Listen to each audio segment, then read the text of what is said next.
Okay, so this is a quick video tutorial taking you through the process of creating an e-portfolio for your final project in beginning drawing. We're going to do that quickly. The main final project, remember, is the drawing itself, representing 10 hours of work that will be judged primarily on naturalism and good analysis and proportions and the basic kind of drawing relationships of size and shape and negative space and that kind of thing. And the second major grade is demonstrating careful and thorough analysis of value or light and dark relationships using a value scale. This can be in any medium. It's on an 18 by 24 sheet of paper. These are 8 or more objects that have some kind of personal story to you, and I'm not, going to die if the objects are not deeply meaningful, as long as they're interesting to draw and have resulted in a good drawing. So here's the process of making the ePortfolio.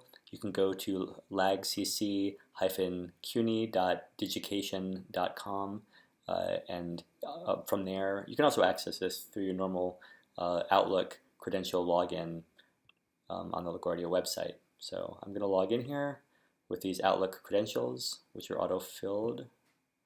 No, but have not been updated. Let's see if I can do this. Okay, here they are. And you'll see this kind of screen, the past ePortfolios you've made. The main place you'll be going is to under My Courses to HUA 103. Bling. And you'll be accessing 2 tabs through this process, the ePortfolio tab and this Assessment tab. So number 1, ePortfolio tab. And you'll see here several portfolios that are associated with the class. The first 2 here, number 1 is the template that you'll be using to create your ePortfolio to make it as efficient as possible. Number 2 is an example that I've set up with everything sort of filled in. And so you can click on that to access it, but the main thing you'll be clicking on is Create ePortfolio from the template. It'll look like this. You'll type in your name and whatever, final project, biographical self-portrait, yada yada yada, and it has to be unique, so it will create some kind of web address for you. And then otherwise, I'd like you to, I think this doesn't matter, but let's try to put on private within CUNY LaGuardia Community College, just in case, so that I can make sure I can view it. Then the only thing it requires you to do is choose one option for tagging, and let's just say do not allow tags. It's irrelevant. And then you can just go down, not worry about this other stuff, create new ePortfolio. Now it's going to come up with 5, there's a lot of gobbledygook up here, but the content of your page begins down here. There's 5 separate pages. This is a navigation bar. This is how it will look, more or less. But we're in the sort of edit mode, so you have the ability to view, edit, settings, publish, yada, yada, yada. So I'm going to close this because it's identical. But here I've also clicked on the example ePortfolio that I created with most things filled in. So what you'll be doing is on each page there's a place for a photo and a place for text. You're going to be filling in both of those on each of these 5 pages. Okay.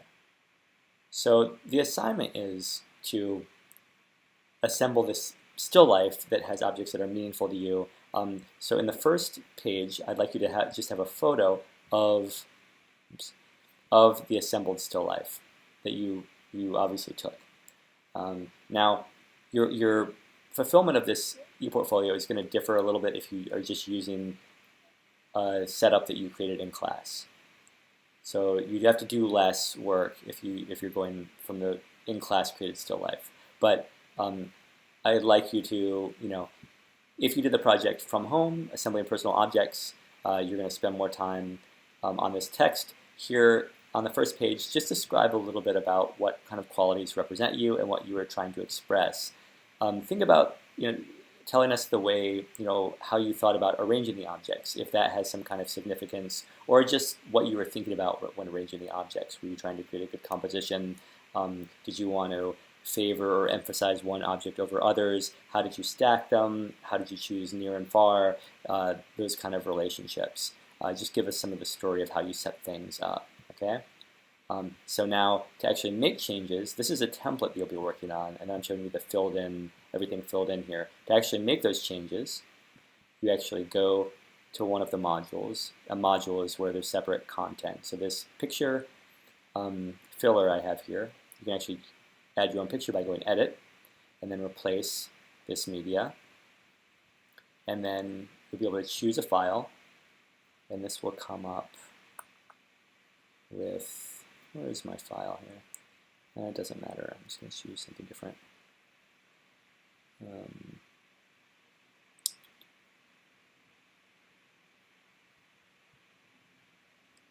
And then the image will upload, and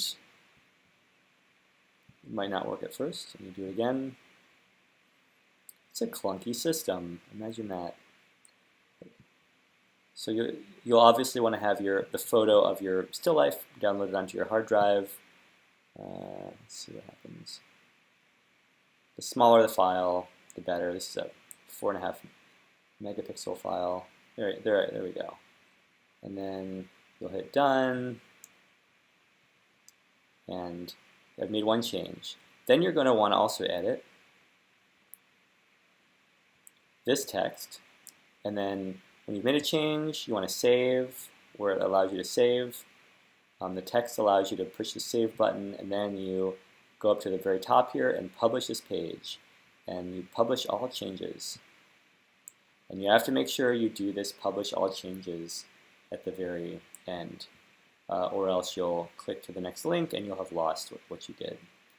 It's not great, but it will alert you if you try to navigate to a different page without saving your changes. Then you go to object number 1, and what you're putting in here in object number 1, 2, and 3 is you're putting either photos of one individual object that has a personal significance from your still life, or if you did the object portrait homework assignment, week 10 homework assignment, then you'll put the drawing of the object here. And then in the text area, you'll be writing a little something about the story of that object, why it was meaningful, and you don't have to be totally gushing and a completist with the sort of deepest, maybe embarrassing aspects of the personal significance. Just give us something, some detail about what's meaningful.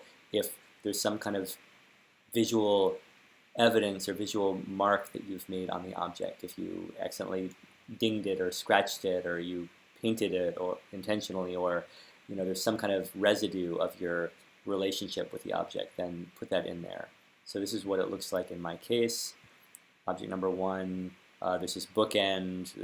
This is one of a pair of bookends I recovered from my granddad's study after his death. I have no idea why they were made, but they were custom made by someone at some point. There's a piece of coal embedded in there because he was a coal mining engineer. And then this one, an old Shinto charm that I found in a place where I stayed years ago. And then this shell, this lightning whelk shell. Just write a little narrative. Doesn't have to be much. Then in the final page here, you'll see that in the template it says final still life drawing. Add multiple photographs of the drawing in progress if you want. But I just put one photograph here of my sample drawing of the final. Try to take a good photograph. And this field should include, below it is really the most important. I'd like you to write a little narrative about the process of making the drawing.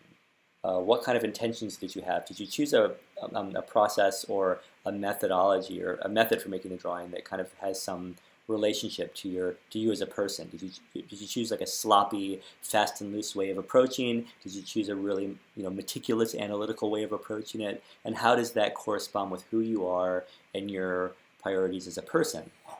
And then what happened during the process? Did you make some mistakes that you had to correct? Did you discover certain insights about the setting that you didn't think about at the beginning? What was difficult? What came easy?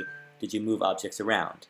Any of this kind of stuff get into. And I'd like the most kind of time and most detail spent on this last narrative. Now, if you started from in class on a still life that you set up there, you can just focus on the intro with the photo and the final drawing with notes on the process, but I'm going to expect more notes and more specificity and detail in describing the process than people who are dealing with the whole challenge. Okay, so that's the still life. Make sure to save and publish as you go through. And finally, when you've completed all this stuff, you'll want to go back to the home screen. The home screen you can get to up here in the very top nav bar. And you'll want to navigate to the My Courses area again. Click on HUA 103. And then you'll go to Assessment. And you're going to see a screen different from mine. But what you're going to do is you're going to submit your assessment by just choosing your ePortfolio. And this is a necessary thing to actually submit it to the institution.